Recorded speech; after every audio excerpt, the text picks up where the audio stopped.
Hi there, it's good to be here again to serve you with this week's edition of the weekly Premium Times podcast. Titi Lokwe Fadare is your host. The police has had some closings to the invasion of the house of the Supreme Court Justice Mary Odili. They said they have arrested a group of 14 persons, including a journalist, who allegedly posed as a security personnel and raided the home of the judge. The police headquarters said the 14 suspects and another 7 on the run were impostors who conspired to invade the Supreme Court Justice Abuja residence following information that she was keeping a large sum of money in foreign currencies. What is striking is that one of them claimed to have worked on the authority of the Attorney General Abubakar Malami as a consultant. But the AGF came out to quickly deny the allegations. Some have wondered why the man would choose to smear Malami's name. Could it be that it is a case of success has many fathers, but failure is an orphan? Does Malami know the man before? Have they worked for themselves before? Who among the duo lied? Has the accuser any proof to show he is linked to Malami? We shall see. Another of the suspects who claimed to be a This Day journalist was disowned by This Day, who said the man left the newspaper many years ago. But then, if some miscreants can invade the home of the second most senior judicial officer in the country in the manner they did, whose house is safe then? Following the gale of jailbreaks in the past months, the Nigerian government has captured the biometric data of all inmates in Nigerian correctional centers, even as 3,000 escapees remain missing. The government said it will pursue not just those who attacked the facilities, but those who have escaped lawful custody. Interior Minister Rauf Aregbesola said the center was tracking all escapees whose details have been shared with the Interpol to check the risk of cross-border movements. He said 4,860 inmates escaped from various custodial centers from 2020 till date, and out of these, 984 have been recaptured. In the past year alone, at least 4 prisons were attacked in the country, with the most recent being of Abolongo Custodial Center in Oyo State, where unidentified gunmen freed hundreds of inmates. The jailbreak came about a month after a similar incident happened at Kaba Correctional Center in Kogi State. 6 months earlier, a total of 1,844 prisoners were freed when gunmen suspected to be members of the outlawed indigenous people of Biafra attacked another correctional facility in Owerri, Imo State.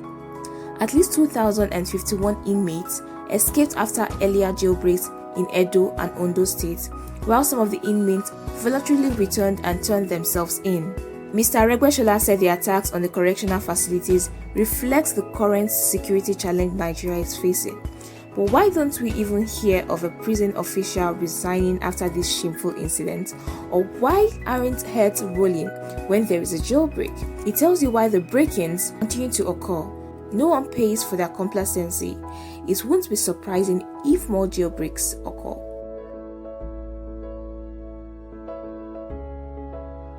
After weeks of searching, missing Vanguard journalist Tordue Salem was found dead at Wuse General Hospital morgue. The police said he was killed by a hit-and-run driver identified as Itoro Clement, but family members said his corpse suggests someone who was tortured to death. The said driver said he hit the House of Representatives correspondent for Vanguard newspaper and ran away because he feared the man he killed was an armed robber. But some journalists believe the account given by the driver about their colleague does not add up, and they accuse the police of attempts to cover up the truth. For instance, why didn't the management of Wuse General Hospital, where Mr. Salem's body was found, report the incident for long, despite having documents belonging to the late reporter with them? The disappearance of the reporter was widely reported, so why did it take almost a month to make it public? Irrespective, will the Wuse Hospital management be prosecuted? What's the identity of the person who deposited the late journalist's corpse in the morgue? What were the circumstances before his death? Who were the last people the journalist met? What were the last calls he made? Was anyone interested in his life? These questions and more are what the Tordue's family, colleagues, Union of Journalists, and the Benue State government are asking. Will it be transparent enough to answer them at least? To redeem some distrust towards them is left to be seen.